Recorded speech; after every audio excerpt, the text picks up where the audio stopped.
자, 안녕하십니까. 예, 새해입니다. 새해를 맞이해서 어쨌든 반갑습니다. 한 달 반 정도 쉬었다가 강의를 하면 말이 잘 안 됩니다. 안 되니까 한두 시간은 좀 더벅될 가능성이 있으니까 양해를 해 주시고, 자, 서양윤리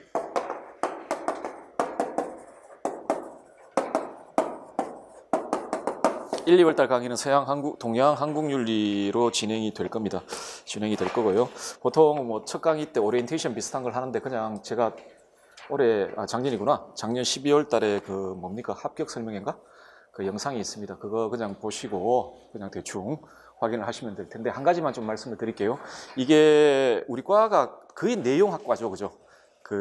교과 교육로 어떤 과목들을 보면은 교과 교육화 비중이 상당히 높은 과목들이 있긴 한데 내용학과입니다. 그러니까 이론이 추가되는 교과죠. 교과인데 한 가지만 좀 말씀을 드리자면, 이론 공부를 할 때 여러분들이 유념해야 될 거 하나만 좀 말씀을 드리고 강의를 그대로 시작을 하도록 하겠습니다. 합격 설명회에서도 제가 말씀을 드렸는데, 모든 이론은 세 가지 요소로 구성되어 있습니다. 세 가지 요소로. 주제가 있고, 개념이 있고, 논리가 있습니다. 이렇게 구성이 되어 있어요. 모든 이론은 다 이렇게 구성이 되어 있습니다. 누구의 이론이든 간에 다 이런 식으로 구성이 되어 있어요. 주제란 결국은 그 학자가 어떤 문제의식을 가지고 그런 저술을 했는가죠. 뭐 다 아실 겁니다. 중고등학교 때 국어 다 배웠지 않습니까? 그죠? 그래서 예를 들어 지금 좀 있으면 플라톤을 할 텐데, 플라톤의 국가편이라는 게 있어요. 플라톤의 주저죠. 한 50살 정도, 50살 정도에 쓰던 주저인데,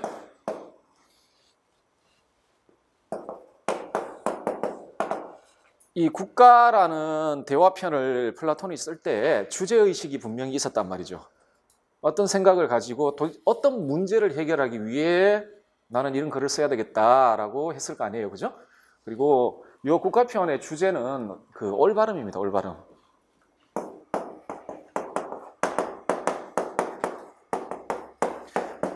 올바름이란 무엇인가? 이게 주제입니다. 국가편 전체의 주제거든요. 전체의 주제인데, 이 문제를 해결하기 위해 이제 소주제들이 있죠. 소주제들, 용어는 어떻게 구성되어 있나, 뭐 덕은 어떤 건가, 뭐 이런 소주제들이 있습니다. 근데 전체적으로는 이런 겁니다. 자, 어떤 이론이든 간에 그 학자가 다루고 있는 주제가 있어요.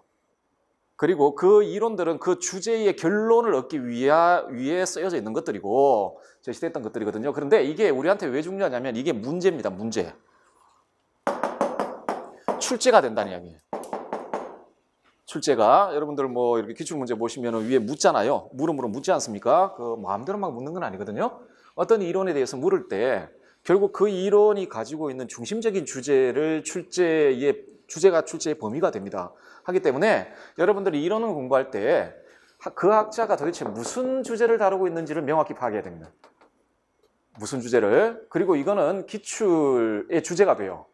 문제가 된다는 이야기거든요. 뭐 예를 들어 아리스토텔레스한테 덕이란 뭐냐, 뭐 이런 것들이 있지 않습니까? 그죠? 사실상 아리스토텔레스가 다루었던 주제들이란 말이죠.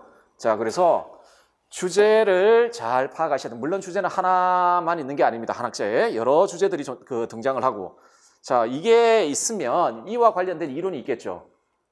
그렇죠? 뭐 덕이란 뭐냐라고 물었으면 거기에 대한 학자들의 이론이 있을 거 아닙니까? 자, 그리고 그 이론은 기본적으로 개념들로 구성되어 있습니다. 여러분들 뭐 키워드라고 이야기하는 것들이죠. 개념들로 구성되어 있고요. 모든 이론에는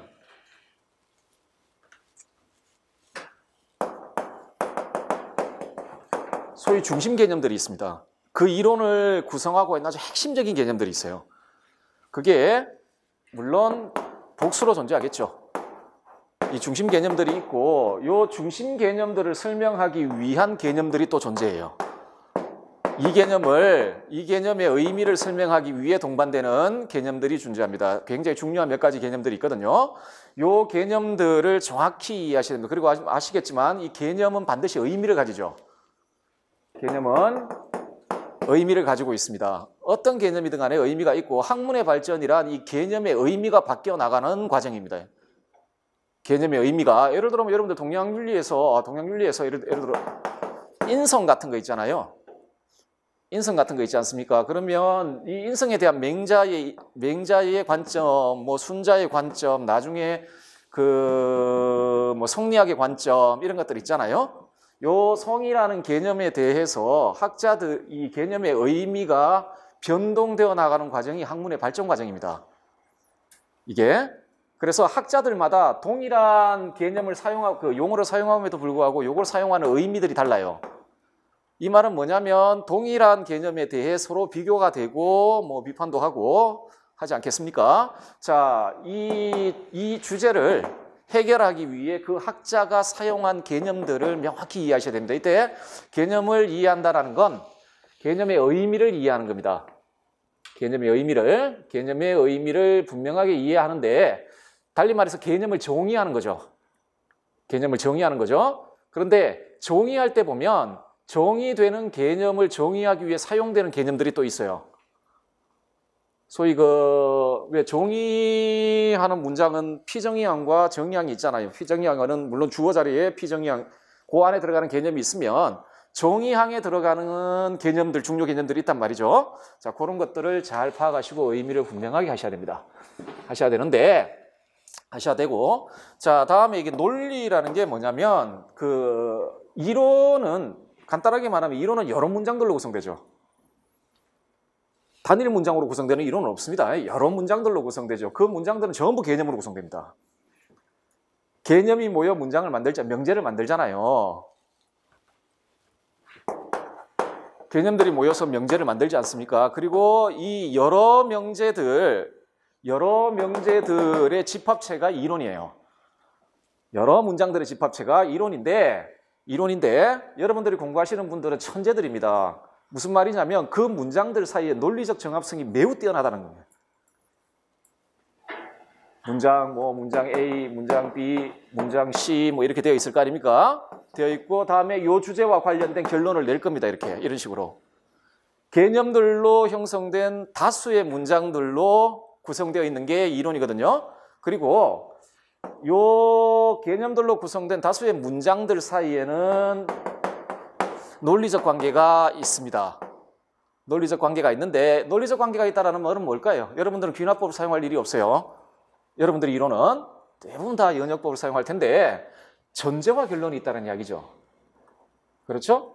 전제와 결론이 있다는 이야기입니다. 그래서 여러분들이 아셔야 될 건 뭐냐면 개념을 아시고 그 개념들로 구성된 이론들 있잖아요. 문장들, 그 다수의 문장들로 구성되어 있는 전체적인 이론 안에 어떤 논리적인 흐름이 있는지를 파악하셔야 돼요. 뭐가 전제인지, 뭐가 결론인지, 그 결론을 이끌어내기 위해 어떤 주장을 하는지를 정확히 이해를 하셔야 됩니다. 이게 이론을 이해하시는 겁니다. 그리고 물론 더 나아가서 이제 아까 왜 학문의 발전은 개념의 의미가 변해나가는 과정이라고 했잖아요. 동일한 용어에 대해서 상이한 학자들이 예를 들어 이런 것들이 있습니다. 그 서양 윤리 보시면 서양 합리론에 데카르트, 물론 중간에 철학에서는 말브랑슈 같은 사람들이 있는데 뭐 우리는 말브랑슈하고 아무 상관이 없는 거니까 데카르트 있고 스피노자 있고 라이프니츠 보통 이렇게 이야기를 하지 않습니까? 근데 뭐 라이프니츠 뭐 이런 사람들 할 필요 없고 데카르트도 별로 할 일이 없습니다. 윤리과에서는. 그런데 이게 이런 용어가 있어요. 실체라는 용어가 있는데 그냥 중요한 이야기 아니니까 있는데 데카르트가 실체 이원론자예요. 데카르트가 그래 실체란 뭐 연장실체, 사유실체 이렇게 있다라고 이야기를 했어요. 그러니까 스피노자가 그 이야기를 듣고 실체가 두 개면 안 되지. 실체는 완전성이라는 속성을 가지고 있는데 어떻게 두 개일 수 있냐 막 고민을 해요. 그래서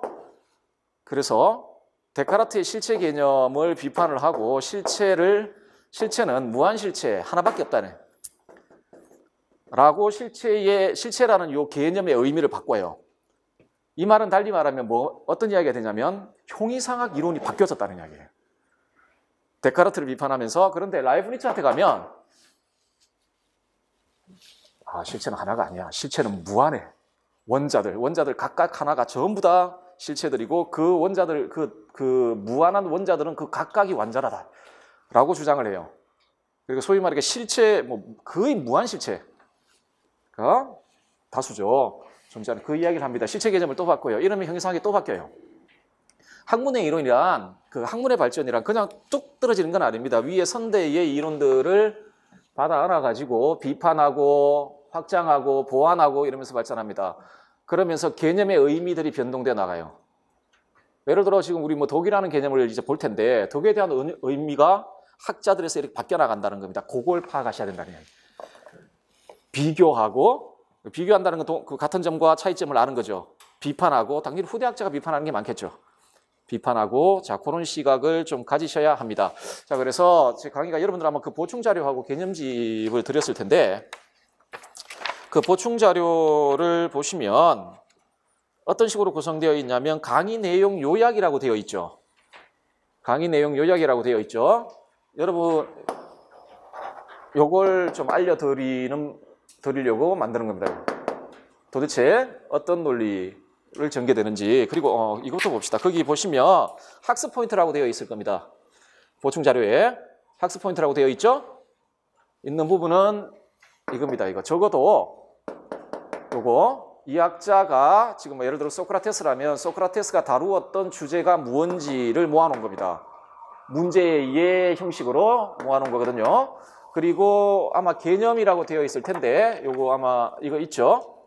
요거 있죠. 요거는 그 아까 말씀드렸던 이 주제를 해결하기 위해 그 학자가 사용했던 중심 개념들, 주요 개념들을 좀 모아놓은 겁니다.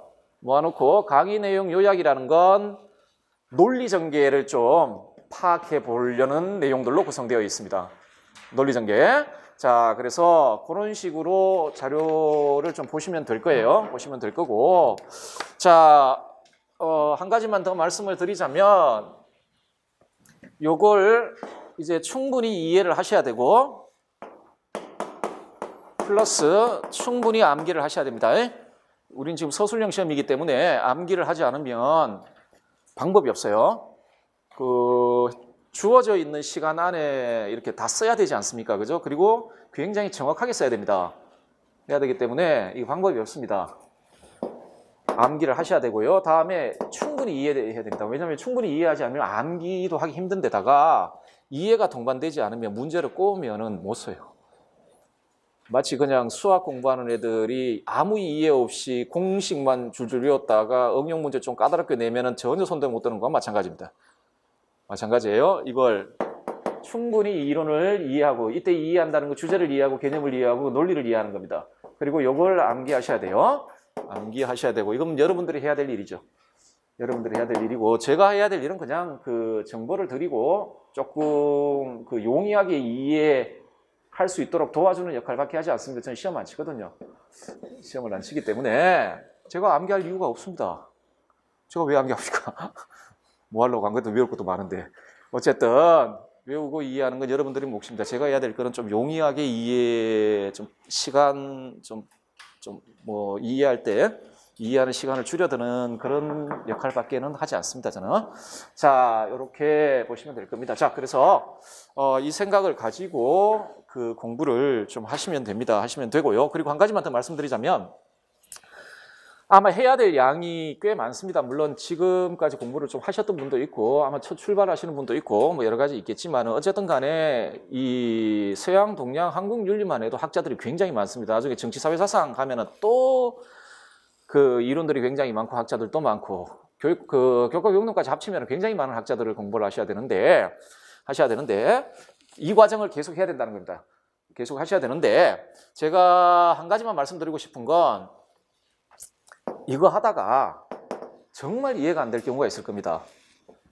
정말 이게 무슨 말이냐 이해가 안 될 경우가 있는데 그래서 노력을 하셔야죠. 이해하려고 노력을 하시는데 그 너무너무 이해 안 돼가지고 거기에 너무 이렇게 매몰된다든지 그것만 붙잡고 있으면 안 됩니다. 안 돼요. 그 넓게 다음에 대신에 반복 횟수를 높이는 게 좋습니다.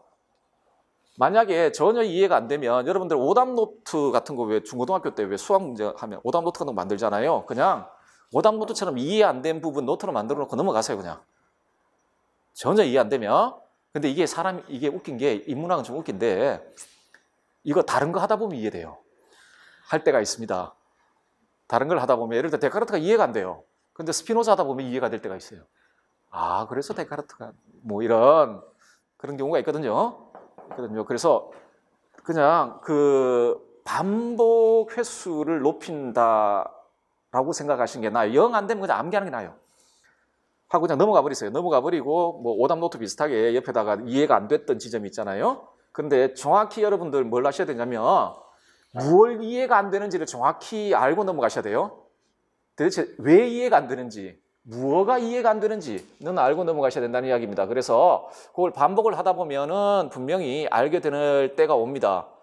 반복 횟수를 높이세요. 왜냐하면 이걸 해야 됩니다. 어쨌든 이걸 해야 되기 때문에 뭐 2번 반복하는 것보다 3번 반복하는 게 반복 횟수가 그 많으면 많을수록 좋습니다. 많으면 그러니까 너무 지엽적인 거 이해하는데 그거 막 붙잡고 예를 들면 뭐 칸트 하나 붙잡고 선어지가 뭘까 하다가 그냥 뭐 한 달 이러면 안 돼요. 안 돼요. 그 영 안 되면 그냥 넘어가세요. 그 대신에 안 되는 건 확인해 놓고 넘어가시란 말입니다. 넘어가시면서 그 전체적인 이론, 전 영역 있잖아요. 전체적인 전 영역 이론을 그 좀 이렇게 많이 반복하는 게 낫습니다. 그렇게 생각해서 뭐 어떤 분들 보면 그게 막 매달려 가지고 선어의지 개념 가지고 일주일 어리석은 짓입니다. 굉장히 어리석은 짓. 왜냐하면은 우리는 시험을 준비하잖아요. 시험을 준비하지 지금 그 학자가 되는 공부를 하는 게 아니기 때문에 어쨌든 그 전략적으로 행동해야 되고 그렇습니다. 자, 그 뭐 잘 아시겠지만 교재는 작년에 제가 출판한 요 교재 올해도 그대로 쓸 거고요. 이 교재 안에 들어있는 내용 중심으로 강의를 할 겁니다. 물론 이 교재 안에 들어있는 내용이 시험 준비를 하기 위한 모든 것이다라고 말할 수는 없습니다. 아마 여러분들 노력에 따라 보충도 좀 하셔야 될 것이고 할 필요는 있을 것 같은데 적어도 여러분들 비용을 지불하고 지금 제 수업을 듣고 있는데요. 그 1차적인 목표는 그래도 그 최소한 여기에 있는 내용은 좀 이해를 하고 암기를 해보자 라는 목표를 우선적으로 좀 가져주셨으면 좋겠습니다. 가져주시면 좋겠고 그리고 제가 해야 될 일이 뭐 여러분들 좀 손쉽게 이해할 수 있도록 도와드리는 일이라고 했으니까 그 질문할 거리나 이런 거 있으면은 무서워하지 마시고 제가 사람 잡아먹고 하진 않으니까 식인종도 아니고 무서워하지 마시고 뭐 저도 뭐 사람들 성격이라는 게 있잖아요. 그 공중 앞에서는 낯을 가리지 않는데 제가 그 1대1로 만나면 낯을 가려요. 그 스타일이 차라리 대중 속에 대중을 상대로 할 때 낯을 가리진 않는데 왜냐면 없는 존재라고 생각하면 되니까. 근데 1대1로 만나면 낯을 가립니다. 좀 낯을 가리고 하는데 어쨌든 두려워하지 마시고 뭐 그 이해가 안 되는 게 있으면 빨리빨리 묻고 넘어가도록 그렇게 하시면 될 겁니다. 하시면 될 거고요. 자, 뭐 그렇습니다. 그렇다는 것 하나 말씀을 드리고 자, 뭐 더 긴 이야기는 할 필요 없이 그냥 수업을 진행하도록 합시다. 소크라테스부터 봅시다. 소피스트는 상대주의 할 때 보도록 하겠습니다.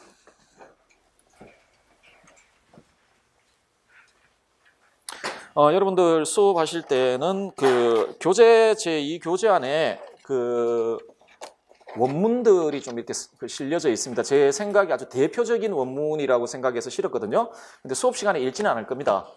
다 읽지는 않을 거니까 복습을 하실 때 반드시 여기 실려 있는 원문들은 꼼꼼하게 좀 읽어주시기를 바랍니다.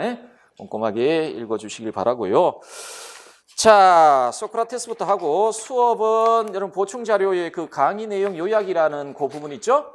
그 부분들을 중심으로 그 수업이 진행이 될 겁니다. 자, 한번 지금부터 수업을 한번 진행해 봅시다. 소크라테스입니다. 생긴 건 이렇게 생겼죠? 생겼고 그 전기 뱀장어, 뭐 따끔 뱀장어 뭐 이런 별명을 가지고 있었고요. 소크라테스 당대에 사람들은 그 아테네 시민들은 소크라테스를 그렇게 좋아하지 않았습니다. 뭐 이렇게 길 가다가 소크라테스한테 붙잡히면 오늘 하루 재수 없네 이런 생각을 하게 했던 분이고 뭐 잘 아시겠지만 그 젊은이들을 타락시키고 아테네가 믿는 신을 부정했다라는 나이 70 좀 넘으셔서 이렇게 사형 선고받고 돌아가신 분이시죠. 근데 물론 그 플라톤 같은 분들 때문에 이제 뭐 됐지만은 실제 역사에서 소크라테스는 죽을 만해서 죽은 겁니다.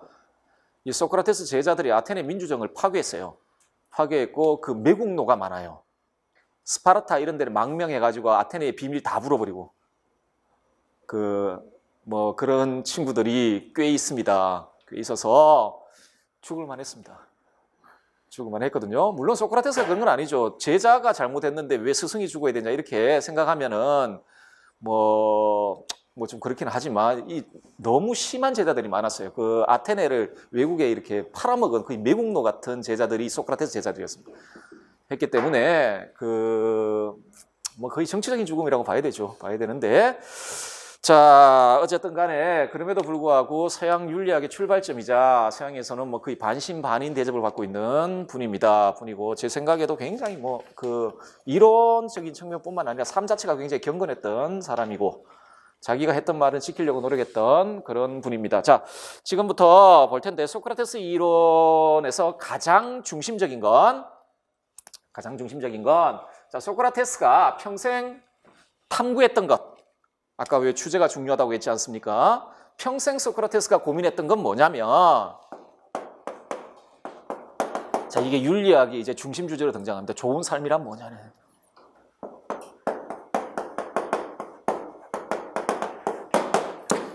도대체 잘 산다는 것,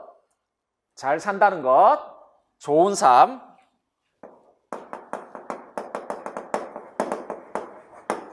잘 산다는 건 뭐냐? 인간으로서 잘 산다는 게 뭐냐? 인간으로서 좋은 삶을 산다는 게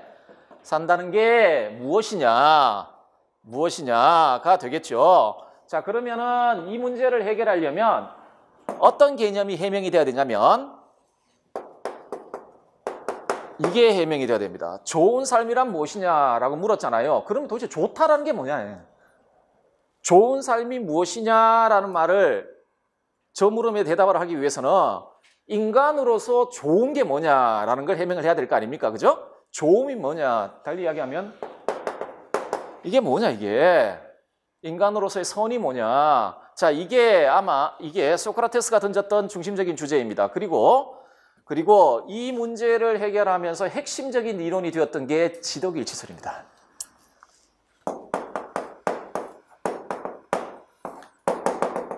지덕일치설. 자, 이게 왜 이 문제를 해결하는 과정에서 핵심적인 이론이 되었는지. 자, 소크라테스의 이론은 요 이론을 중심으로 나머지 이론들이 파생돼 나옵니다. 예를 들어 뭐 지행일치설이라든지 이런 것들이. 자, 그래서 요 이론부터 지금부터 좀 살펴보도록 하겠습니다. 지덕일치 이론을 살펴보도록 할게요.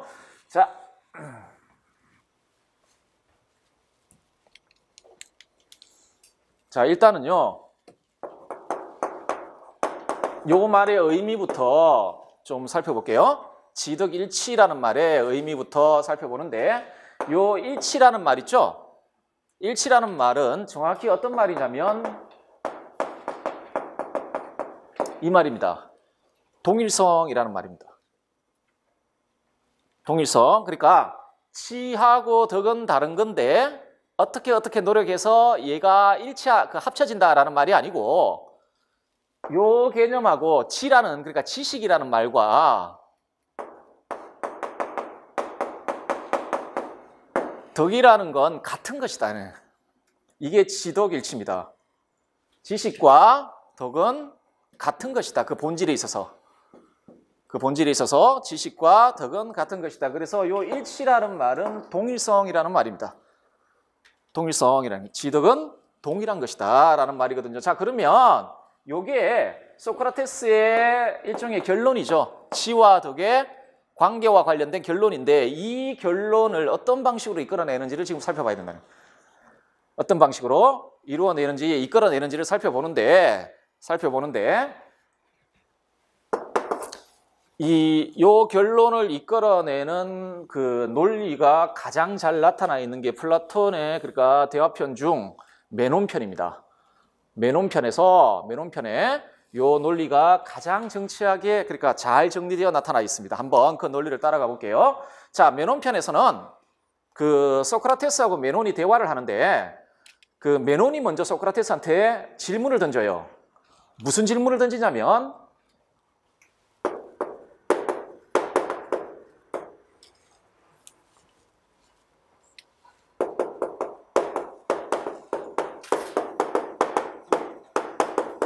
이 질문을 던집니다. 덕은 가르칠 수 있냐? 우리가 덕을 다른 사람에게 가르칠 수 있습니까? 라고 물어요. 물론 맥락이 있습니다. 그 당시에 소피스트들이 막 그 사람들한테 우리는 덕을 가르쳐 드립니다. 막 그랬거든요. 그랬단 말이죠. 그러니까 메논이 소크라테스한테 덕을 우리가 다른 사람에게 덕을 가르칠 수 있습니까? 라고 물어요. 그렇죠? 자, 그러면서 대화가 시작이 됩니다. 자, 어떻게 이야기되는지 한번 보세요. 자, 소크라테스가 제일 처음에 이렇게 이야기합니다. 오직 지식만을 가르칠 수 있다. 자, 덕을 가르칠 수 있습니까? 라고 물으니까 소크라테스가 제일 먼저 자, 우리가 무엇인가를 가르칠 수 있으라면 그건 지식이어야 한다네. 지식만을 가르칠 수 있다. 자, 그리고 그러면 덕은 가르칠 수 있습니까? 라고 물었잖아요. 그러면 만약에 덕이 교수 가능한지 교수 불가능한지를 알기 위해서는 어떻게 해야 될까요? 얘가 지식인지 지식이 아닌지를 봐야 될 거 아닙니까? 요 전제로, 그렇죠? 가르칠 수 있는 건 지식밖에 없다라고 말했으니까 그러면 덕이 교수 가능한 것이라면 그건 지식이어야 된다는 거예요. 만약에 덕이 지식에 속하지 않으면 그건 가르칠 수가 없다는 거죠. 자, 그러면 이제 정말 덕은 지식일까? 덕은 지식일까? 라고 물어요. 자, 이 논리를 밑에 있는 논리를 봅시다. 자, 소크라테스의 주장인데 덕은 좋은 것이다 라고 해요. 일단은 받아들이세요. 덕은 좋은 것이다. 왜냐하면 소크라테스든 여러분 나중에 플라토리는 아리스토텔레스든 덕은 사람을 해치잖아요. 덕이라는 개념 자체가 이미 좋음을 내포하고 있는 개념입니다. 덕을 소유한 사람을 언제나 좋은 상태로 있게 하는 거거든요.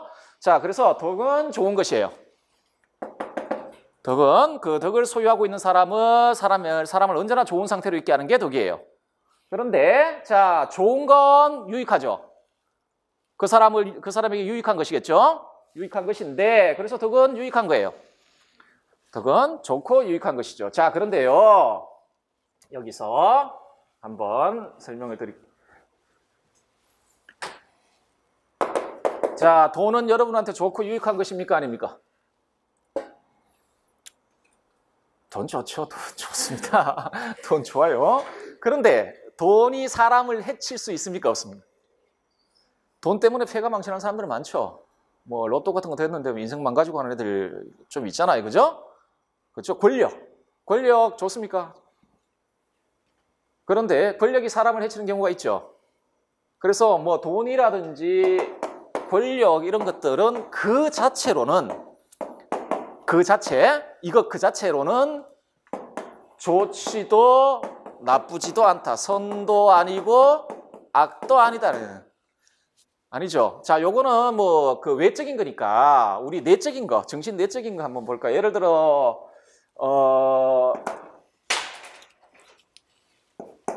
기계 이런 거 있습니다. 기계가 뭐냐면 그 의롭지 못한 걸 보면은 이렇게 막 의분을 느끼는 겁니다.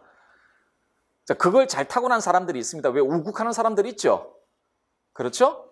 그러고 보면 그렇지 않은 사람보다 나아 보이긴 한데 이게 우리 정신의 하나의 요소인데요. 우리 정신 요소인데 이것도 그 자체로 좋지도 나쁘지도 않아요. 왜냐하면 그 잘못 우국하다가 그것 때문에 그 사람이 상하고 해를 입을 가능성이 있잖아요. 그죠? 자, 그러면 뭐 돈, 권력, 우리 정신 안에 있는 이런 것들 예를 들어 뭐 영리함 같은 것도 있잖아요. 사기꾼이 그 영리함을 이용하면 어떻게 됩니까?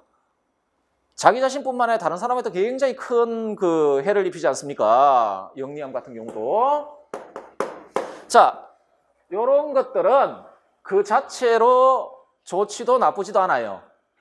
이건 다르게 이야기하면 이게 어떤 조건이 주어졌을 때 어떤 조건이 주어지면 선하게 되기도 하고 악하게 되기도 한다는 거예요. 돈이 우리를 해칠 수도 있고 우리를 더욱더 좋게 만들 수도 있고. 그렇죠? 자, 그러면 소크라테스는 이런 것들이 우리 삶을 좋게 하는 이런 것들이 선이 될 수 있는 조건이 뭐냐면 이렇게 이야기합니다. 어떤 X가 유익한 것이라면 좋고 유익한 것이라면 우리가 그것을 지성을 사용하여 바르게 이용했기 때문에 좋은 것이다. 지성을 사용하여 바르게 이용했기 때문에 좋은 것이다. 자,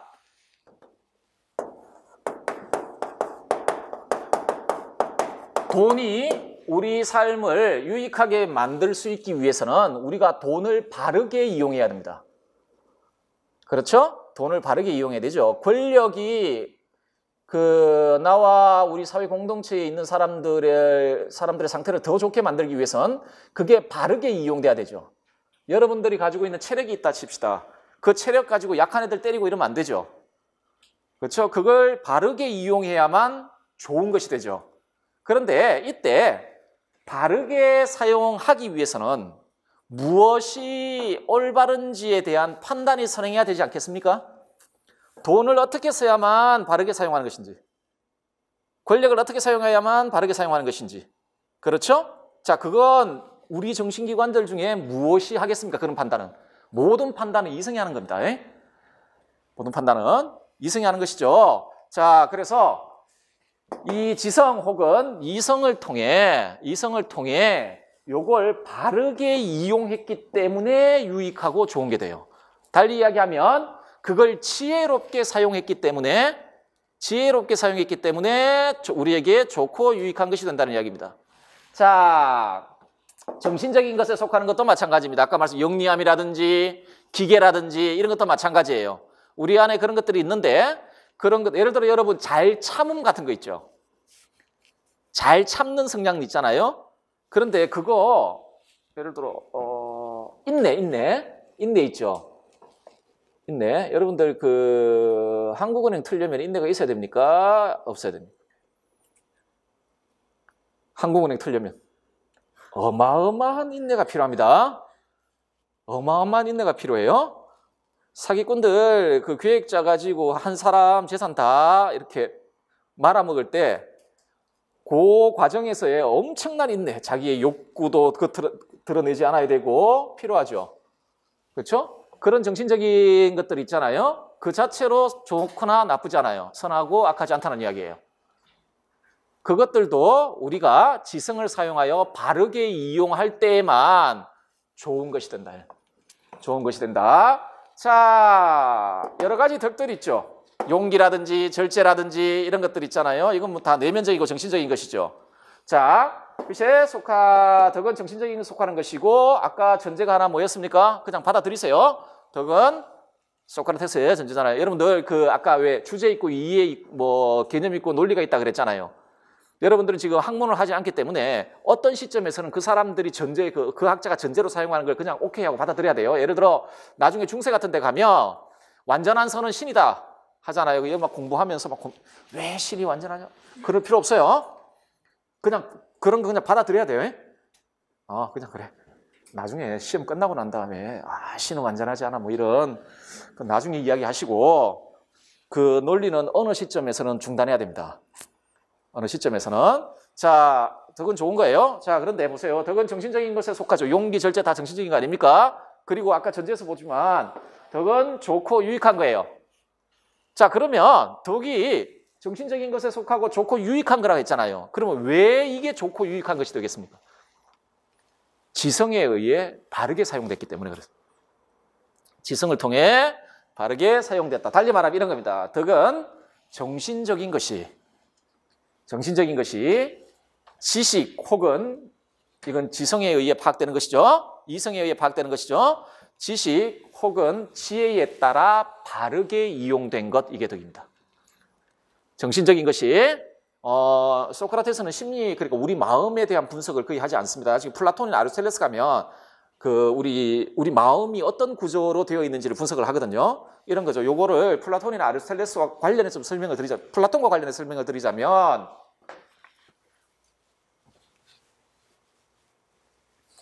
플라톤은 우리 마음이 세 가지로 나눠져 있다라고 이야기를 합니다. 예를 들어 그 중에 하나가 기계적인 부분이 있단 말입니다. 이게 우리 정신 안에 속하는 것이죠. 자, 그런데 아까도 말씀드렸지만 이건 그 자체로 좋지도 나쁘지도 않아요. 그렇죠? 요 기계적인 부분의 덕이 용기예요. 플라톤 보면 아실 겁니다. 용기거든요. 요 기계적인 부분의 덕이 용기예요. 용기거든요. 달리 말하면 요 기계적인 부분이 자신이 해야 될 일을 매우 잘 하는 거예요. 그러니까 소위 바르게 사용되고 있는 거예요. 사용되어 있거든요. 그런데 이게 바르게 소위 말해서 자신이 할 일을 잘 하려면 언제나 이성의 명령을 따라야 돼요. 이성의 명령에 따라 기계적인 부분이 자기 할 일을 잘 하고 있는 상태가 용기라는 덕이에요. 그렇죠? 자, 다시 한번 보시면 덕은 정신적인 것이 지식에 따라 바르게 이용된 겁니다. 기계가, 예를 들어 기계가 이성이 알려주는 참된 지식에 따라 바르게 활용되면 그게 용기예요. 모든 덕은 이런 성격을 가진다는 거예요. 모든 덕은. 자, 모든 개별적 덕들은 지식이 정신적인 것들을 주도함으로써 형성된다. 이해되십니까? 요 말? 요 말 이해되세요? 이거 정신적인 거예요? 기계. 얘가 요 기계적인 부분에서 용기라는 덕이 나타나기 위해서는 이성에 의해 이끌어져야 돼요. 이성에 의해 이끌어져야 돼요. 이성이 이게 아까 왜 바른 사용이라 그랬잖아요. 올바른 사용이라. 그럼 올바른 게 도대체 뭘까를 이성이 파악하고 그 파악된 지식에 따라 이게 활용되면 그게 용기예요.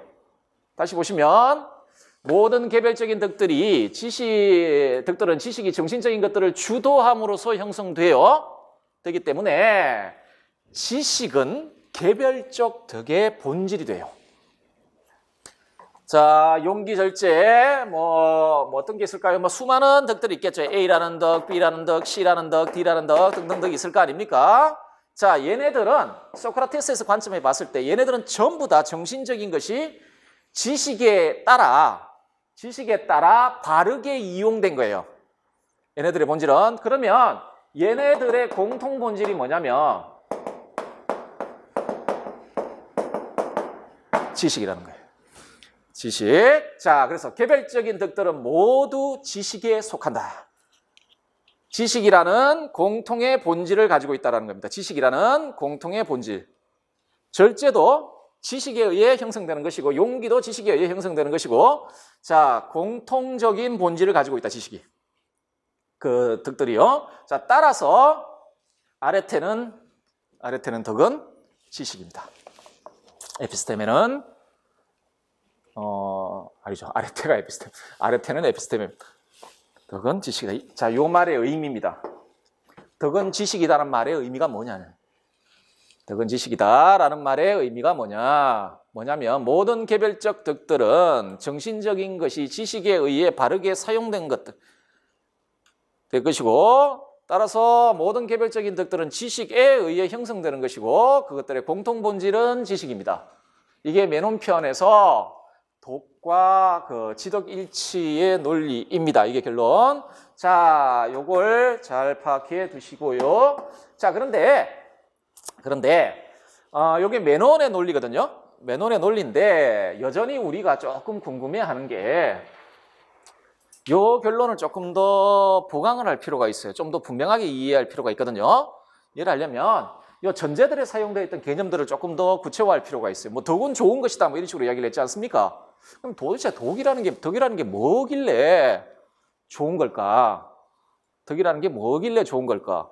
자, 그리고 정신적인 것이 지식에 따라 바르게 이용된다 있지 않습니까? 그러면 도대체 지식은 무슨 성격을 가지는 걸까? 그때 사용되고 있는 덕의 공통 본질이라고 이야기되고 있는 지식은 도대체 뭘까? 그건 뭘까? 자, 요런 내용들이 좀 덧붙여져야만 저 지덕일치설의 의미가 조금 더 분명해지겠죠? 자, 그래서 그 다음 논의를 한번 가봅시다. 덕과 지식의 성격에 근거한 지덕일치 논리를 지금부터 좀 볼 텐데 자, 일단 요 단어 아레테라는 단어 있잖아요. 요 아레테가 현재 보통 덕이다 덕 이런 식으로 번역을 하는데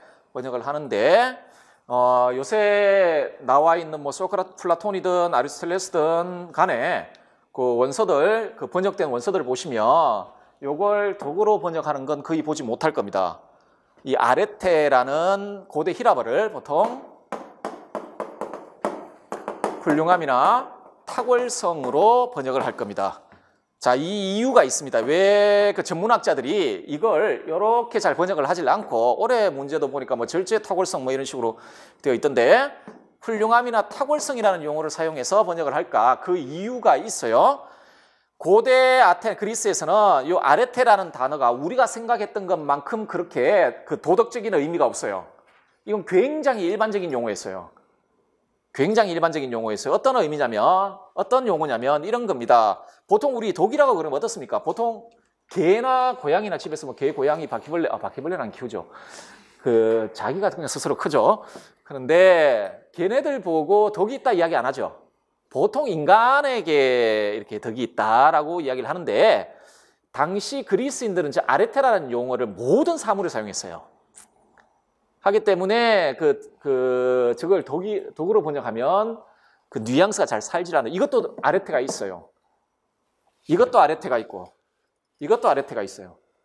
다 아레테가 있거든요. 자, 그러면 저게 아레테라는 용어가 어떻게 사용되었는지를 먼저 좀 살펴봐야 돼요. 아레테라는 용어는 이런 겁니다. 덕이란 각자가 지닌 고유한 기능을 잘 발휘하여 그 기능과 관련된 일을 훌륭하게 수행하고 있는 상태.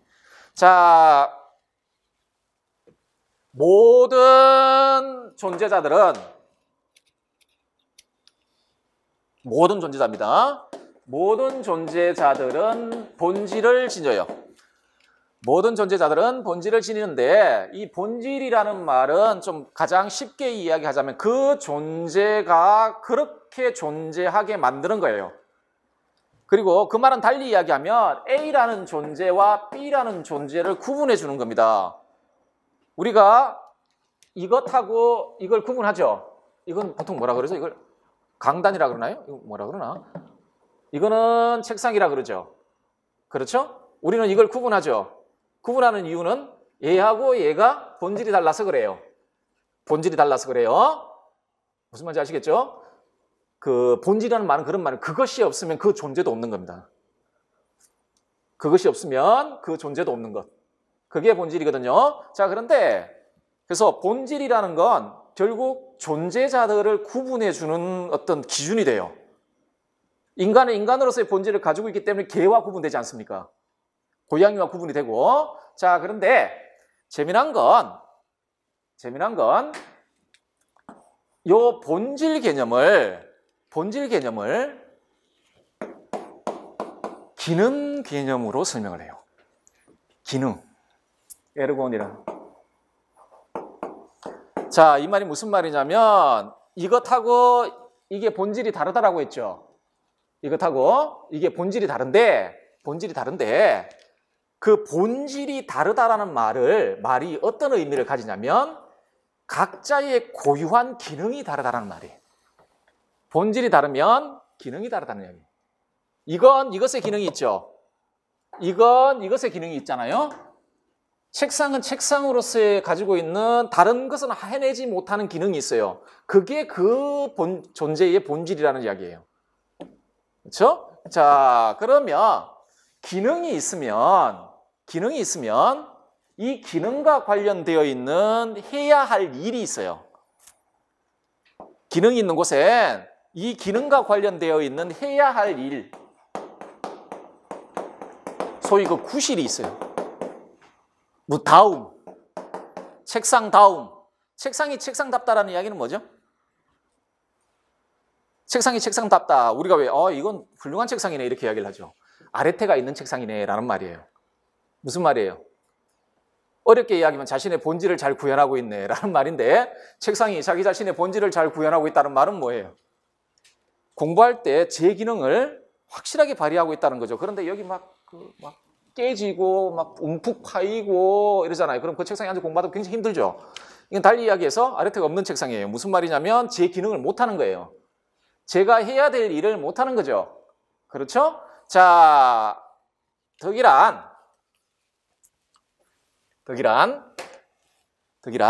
뭐냐면 그 존재자들 각자가 가진 기능이 있잖아요. 그 기능과 관련된 일이 있단 말이에요. 이 일을 훌륭하게 혹은 탁월하게 발휘하고 있는 상태. 이게 아레테예요. 이게 덕이에요. 하기 때문에 이건 굉장히 일반적인 의미를 가진 거예요. 우리가 지금 생각하는 만큼 그렇게 도덕적인 의미를 가진 게 아니에요. 얘도 그래서 아레테가 있어요. 왜? 얘가 제가 지금 여기 책 넣고 강의하고 있잖아요. 이거 잘하잖아요. 이놈 훌륭한데 이렇게 이야기하는 거예요. 탁월해. 그렇게 이야기를 하는 겁니다. 그게 덕이에요. 자, 다시 한번 보시면 덕이란 각자가 지닌 고유한 기능을 잘 발휘하여 그 기능과 관련된 일을 훌륭하게 수행하고 있는 상태. 상태, 이게 덕이다. 자, 덕 있는 상태는 그것을 소유한 존재의 본질이 완전히 실현된 상태죠. 자, 여기 보세요. 모든 존재자들은 본질을 가지고 있다고 했죠. 근데 참 특이하게도 그때 사람들은 이 본질 개념을 기능 개념으로 봐요. 그러면 그 기능과 관련돼서 자기 자신이 해야 될 일을 완전히 그러니까 훌륭하고 탁월하게 발휘하고 있는 상태가 덕이라고 했죠. 그러면 덕이 있는 상태는 어떤 상태입니까? 자신의 본질을 완전히 실현하고 있는 상태입니다. 어떤 존재자가 자신이 가지고 있는 본질을 완전히 실현하고 있는 상태예요. 자, 한 가지 예를 들자면, 이거 아리스토텔레스의 사례인데, 예른데 어쨌든 간에 예를 들면 도토리가 있죠. 도토리가 있으면 도토리 나무, 뭐 상수리 나무가 있을 거 아니에요? 그렇죠? 이 도토리 나무예요. 요 도토리 나무가 지향하는 본질은 상수리 나무예요. 그러면 도토리에게 있어서 최선은 뭐냐면 상수리 나무가 되는 거예요. 상수리 나무가 되는 거예요. 그런데 자기 본질이 완전히 실현된 상태 있잖아요. 자기 본질이 완전히 실현된 상태. 자기의 본질이. 그러니까 인간 제일 처음에 아기가 태어나잖아요. 아기가 태어나서 우리는 얘가 커서 우리가 삼고 있는 모범적인 인간의 모습으로 커나가면 그게 인간으로서의 가장 좋은 상태에 있다. 최선의 상태에 있다고 하잖아요. 그렇죠? 자, 자기 자신의 본질이 완전히 실현된 상태가 그 존재에게서는 최선의 상태예요. 가장 좋은 상태라는 이야기예요. 이해되십니까? 가장 좋은 시라는 거예요. 자, 이제 살살 소크라테스가 최초에 던졌던 문제. 좋은 삶이란 뭐냐라는 문제에 대한 답을 얻어나가기 시작을 합니다. 이게 가장 좋은 상태라. 자, 이렇게 이야기를 했으니까 이제요, 덕은 일반적인 의미라고 했지 않습니까? 아레테르. 그럼 도대체 인간의 아레테르는 뭘까? 인간의 아레테르는 뭘까? 그럼 뭘 알아야 되죠? 인간의 아레테르가 뭘까를 알기 위해서는 뭘 알아야 됩니까? 인간의 본질을 알아야 된단 말입니다. 인간의 기능이 뭔지를 알아야 된다는 이야기예요. 자, 인간의 본질 여러 방식으로 설명될 수 있습니다. 학자들마다 인간은 유의적 동물이라고 이야기하기도 하고 도구적 동물이라고 하기도 하고 하는데 적어도 소크라테스의 입장에서 인간은 이성적인 동물이에요. 그렇죠? 자, 인간의 덕이란 인간의 고유한 기능인 이성. 이렇게 이야기를 합니다. 간단하게 말씀을 드리자면 소크라테스는 이렇게 생각했습니다. 이게 인간이면 인간한테 영혼이 있어요. 정신이라 해도 되고요. 영혼이 있는데 그런 거죠. 소크라테스도 그렇고 플라톤도 아리스토텔레스도 그렇게 생각하는데 인간 이외의 다른 존재자들은 영혼이 없어요. 영혼이 없어요. 그거 나중에 데카르트 같은 사람도 그렇게 생각해요. 강아지, 개 보고 움직이는 기계 이런 식으로 설명합니다. 자동인형이라고 그래요. 자동인형. 그리고 그건 이미 결정된 방식으로 존재하는 자동인형 이런 식으로 이야기를 합니다. 하기도 천국에는 개가 없다라고 해요. 영혼이 있어야 천국을 갈 거 아닙니까? 그러니까 동물 애호가들은 지옥을 가세요. 지옥에도 없구나. 지옥에도 없지. 영혼이 없으면 지옥도 못 가고 천국도 못 가니까. 자, 이렇게 돼 있어요. 이게 푸시케, 사이컬러지 할 때 푸시케 있잖아요. 왜 최초 그리스 신화에 인간들 만들어낼 때 흙을 빚어가지고 거기에다가 신이 숨을 불어넣었거든요. 그 숨이라는 뜻이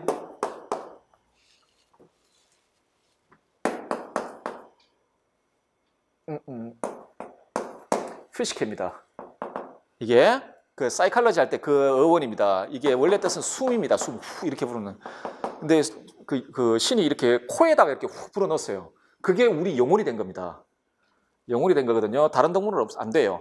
안 되거든요. 자, 그래서 소크라테스든 아리스토텔레스든 플라톤이든 간에 이게 인간의 고유한 본질이라고 보는데 요 안에 근데 소크라테스는 그렇게 마음을 분석하지는 못했지만 요 용어는 여러 가지들로 구성이 돼요.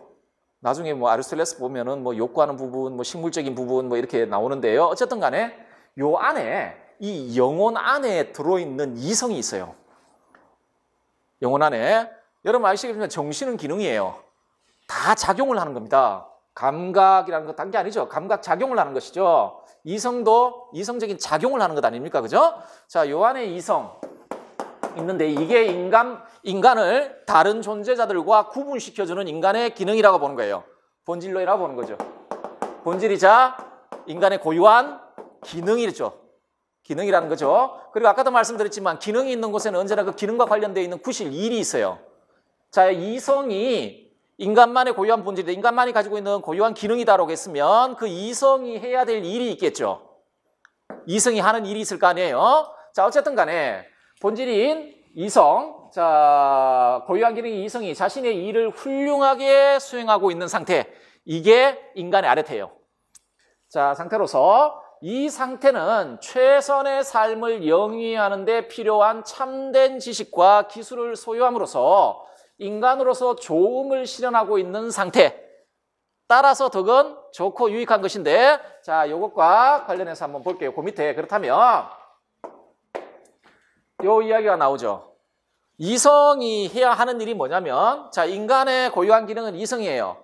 인간의 아르테란 요 이성이 자기 할 일을 잘하고 있는 상태거든요. 자기 할 일을 잘하고 있는 상태인데, 이성이 하는 일은 뭐겠습니까, 여러분? 인식입니다, 인식. 이성의 일은 인식이에요. 무엇인가를 아는 작용을 하는 게 그 이성이에요. 이성의 기능은 인식이에요. 이성의 기능은, 자, 그 소피스트들과는 달리 소크라테스는 그 이성을 완전하기 위해 그 신적 진리를 파악할 수 있다고 생각하는 사람입니다. 그러니까 절대적인 인식로, 그렇죠? 우리가 완전한 진리를 알 수 있다라고 생각하는 거죠. 완전한 진리를 인식할 수 있다라고 봤던 게 소크라테스예요. 자, 그래서 이성의 기능은, 이성이 수행하는 일은 인식하는 겁니다. 뭘 인식한다고요? 진리를 인식하는 겁니다. 이성의 일은 진리를 인식하는 것인데, 자, 진리를 인식하는 것이죠. 달리 이야기하면 뭘까요? 지식을 갖는 역할을 하는 것이죠. 지식을 얻는 역할을 하는 거죠. 이게 이성이 하는 일이죠. 이성이 하는 일이에요. 자, 지식, 단순히 독사, 그러니까 의견이 아니라 진리로서의 지식입니다. 보편적이고 영원불변하는 성격을 가지고 있는 그 지식. 지식을 얻는 일을 하는 게 이성이 하는 일이에요. 이성이 하는 일이란 말이죠. 자, 그러면 이때 이성에 의해 파악되는 지식이란 도대체 뭘까? 자, 일단은요, 물론 그 자연세계, 그러니까 우주자연, 자연 우주의 어떤 그 학문적인 관련되어 있는 학문적인 지식 이런 것도 있을 수 있겠죠. 그런데 소크라테스가 기본적으로 관심을 가졌던 건 아까도 말씀드렸지만 좋은 삶이에요. 그러니까 좋은 삶을 살기 위해 필요한 지식이 있잖아요. 그게 오히려 더 관심을 가졌거든요. 자, 그래서 소크라테스는 이렇게 이야기를 합니다. 이때 이성에 의해 파악되는 지식이란 최선의 삶, 가장 좋은 삶을 필연적으로 보장해 주는 지식이에요. 우리가 좋은 삶을 살기 위해 반드시 그것에 따라야 되는 지식이죠. 그런데 이분이 참 재미난 게, 그래서 독사와 에피스테메의 구분이 나옵니다.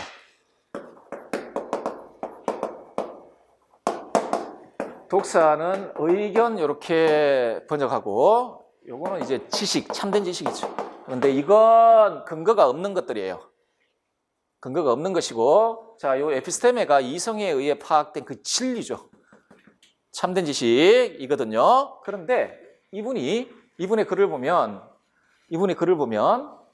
에피스테메라는 자리, 그 지식이라는 말이 들어갈 자리에 테크네라는 말을 써요.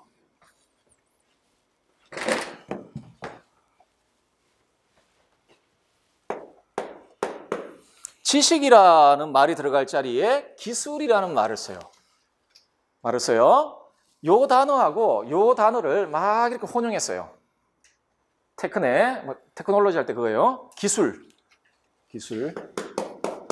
요거는 그야말로 지식, 이렇게 번역이 되어야 되는데, 요 단어를 막 혼용해 사용한단 말이죠. 왜 그럴까? 왜 그러냐면, 여러분들, 그 제화공, 그 구두 만드는 사람 사례를 많이 사용하는데, 소크라테스가. 자, 그 훌륭한 구두 수선공은 어떤 사람입니까? 훌륭한 구두 수선공이 되기 위해서 뭐가 필요합니까, 일단? 그 구두 수선공은 뭘 가지고 있어야 됩니까? 그러니까 구두의 최선의 상태에 대한 알을 가지고 있어야 돼요. 그 구두 있잖아요. 그 구두, 가장 좋은 구두 있잖아요. 그 가장 좋은 구두가 무엇인지에 대한 알을 가지고 있어야 돼요. 말이 좀 이상한데 구두의 최선의 상태. 구두의 최선의 상태에 대한 알을 가지고 있어야 돼요. 지식을 가지고 있어야 되죠. 그런데 이 지식은 언제나 실천적인 성격을 가져요. 왜 그렇죠? 우리가 구두 수성공, 저 사람은 훌륭한 구두 수성공이다. 구두 만드는 사람이다. 훌륭하다라고 얘기했죠. 아레테를 가지고 있다고 했잖아요. 그러면 그 사람은 실제적으로 그냥 지식만 소유하고 있는 사람이 아니라 그 지식에 따라 활동하고 있는 사람이죠. 그리고 이때 구두의 최선의 상태와 관련된 지식은 실제로 그런 구두를 만들어낼 수 있는 기술이에요. 자, 이성에 의해 파악되는 지식이란 최선의 삶을 필연적으로 보장하는 참된 이성적인 지식이죠. 이 말은 달리 이야기하면 이런 알미 실제로 그런 구두를 만들어내듯이 이 지식은 실제로 우리가 최선의 삶을 영위하는 데 소용되는 것들이에요. 실천적으로. 하기 때문에 에피스테메와 테크네를 혼용했습니다. 이건 기술이다. 삶의 기술. 좋은 삶을 영위하는 기술이다라고 이야기를 합니다. 자, 따라서 자, 보세요. 어떤 결론이 나오냐면 우리 아까 덕에 대한 정의를 했죠. 그리고 지식이란 뭐라 그랬습니까? 최선의 삶을 필연적으로 보장하는 참된 이성적인 지식이자 삶의 기술이라고 했죠. 그렇죠? 자, 이렇게 되면 논리에 따라 덕을 소유하고 있는 상태하고 지식을 가지고 있는 상태가 동일한 상태가 돼요. 덕을 소유한 상태와 지식을 소유한 상태가 같은 상태가 됩니다. 소크라테스한테 자, 덕 있는 삶이란 좋은 삶에 대한 최선의 삶에 대한 지식과 소위 최선의 삶을 영위해 나가는 기술을 소유하고 있는 상태예요. 하기 때문에 덕 있는 삶은 지식을 소유한 상태와 같은 상태가 되는 것이죠. 자, 이게 덕복일치. 덕복일치를 이야기를 합니다. 자, 추가적인 결론들이 이런 게 나올 수 있어요. 자, 그러면 소크라테스의 관점에서 덕은 어떤 방식으로 획득됩니까? 결국 이성을 완전하게 해요. 우리 이성을 개발하는 거예요. 완전하게 해서 인간으로서의 최선의 삶에 대한 참된 이성적 지식과 기술을 소유함으로써 우리는 덕을 소유합니다. 덕의 본질은 지식이니까. 다음에 덕 있는 상태란 이성을 완전하게 하여 인간으로서의 최선의 삶에 대한 참된 이성적 지식과 기술을 알고 실천하는 삶이 덕 있는 삶이고요. 그게 덕 있는 삶이고, 다음에 덕은 교수 가능합니까? 가능하지 않습니까? 덕은 지식입니까? 지식이 아닙니까? 맨홈편에서 어떻게 출발했다고 이야기했습니까? 어떻게? 맨홈이 덕을 가르칠 수 있습니까? 라고 물으니까 가르칠 수 있는 건 오직 지식밖에 없다라는 전제를 사용했고, 그러면 덕이 가르쳐질 수 있는 것이기 위해선 덕은 지식이어야 한다. 결론은요? 덕은 지식이었죠. 그럼 덕은 교수 가능합니까? 가능하지 않습니다. 교수 가능해요. 그런데 이때 참고로 말씀드리자면 소크라테스에게 의해서 가르침이라는 건 여러분들 왜 교육론에서 교과 교육론에서 덕목 중심 윤리학 교육론 있죠. 예를 들어 전통적인 인격 교육론 같은 경우에는 선생님들이 일정한 덕목들을 선정해서 그걸 학생들에게 주입하잖아요. 그런데 소크라테스가 덕은 교수 가능하다고 했을 때 그때의 가르침은 그런 주입이 아닙니다. 나중에 변정술 같은 거 보시면 그때 알 수 있을 텐데 이거는 선생님이 그냥 이끌어주는 겁니다. 스스로 학생들이 자율적으로 체득할 수 있도록 이끌어주는 것이고, 또 하나의 결론이 이겁니다. 자, 덕의 단일성. 덕은 하나이다. 소크라테스의 대화편, 그러니까 소크라테스가 쓴 건 아니죠. 플라톤이 썼는데 플라톤 대화편, 정기 대화편들은 소크라테스적 대화편이라고 그래요. 무슨 말이냐면 실제로 소크라테스가 이야기했던 게 거의 그대로 쓰여져 있다는 이야기고, 중기로 넘어오면은 이제 대화자는 소크라테스가 등장을 하는데 사실상 플라톤이에요. 플라톤인데 어쨌든 소크라테스적 대화편에 소크라테스가 이런 말을 합니다. 덕은 하나다. 이거 나중에 콜보우 같은 사람들이 가져다 인용하죠. 덕은 하나다. 그런데 정의다. 이 말을 합니다. 소크라테스가. 이게 도대체 무슨 말이냐. 아니 덕이 왜 하나냐. 용기, 절제, 관우 많지 않습니까? 근데 왜 덕이 하나일까? 자, 이 말의 의미입니다. 이 말의 의미. 이 말의 의미는 이미 우리가 다 설명을 드렸습니다. 이 말의 의미는 뭐죠? 모든 개별적 득들은 전부 지식에 속한다는 겁니다. 모든 개별적 득들의 의미는 그 득들의 공통 본질은 지식이라는 겁니다. 그렇기 때문에 펄버그가 뭐 정의는 모든 개별적 득들의 이상적 형식 뭐 이런 식으로 이야기를 하는데 소크라테스 등론을 받아가지고 어떤 개별적인 덕목이 그것이 덕이 되기 위해서는 언제나 지식에 속해야 됩니다. 그런 점에서 지식을 가지고 있는 사람은 모든 덕을 다 가지고 있는 겁니다. 달리 말해 아까 지식은 뭐라 그랬습니까? 최선의 삶에 대한 참된 이성적 지식이라고 했잖아요. 그리고 삶의 기술을 했잖아요. 그걸 가지고 있는 사람은 모든 덕을 가지고 있는 겁니다. 왜? 모든 덕의 본질이 지식이니까. 그렇죠? 자, 덕은 하나다라는 말은 근데 물론 요 말 자체가 이거 가지고 제가 봤던 논문도 있습니다. 이 말의 의미가 뭘까? 네, 학자들끼리 나눠 싸웁니다. 학자들끼리 나눠서 이 말의 의미는 이거야. 왜냐하면 소크라테스가 이 말의 의미를 주장해놓고 확실하게 이렇게 이야기를 안 했거든요. 뭐 아니야 이거야 뭐 이런 식으로 싸우는 걸 봤는데 그냥 통일해서 이 말의 의미는 뭐라고요? 기본적으로 지와 덕이 일치하기 때문에 지덕 동일이기 때문에 소위 모든 덕의 본질은 지식이다라는 말이에요. 이 말이. 이기 때문에 덕은 하나다는 거예요. 이기 때문에 그 본질에 있어서 동일하다라는 거예요.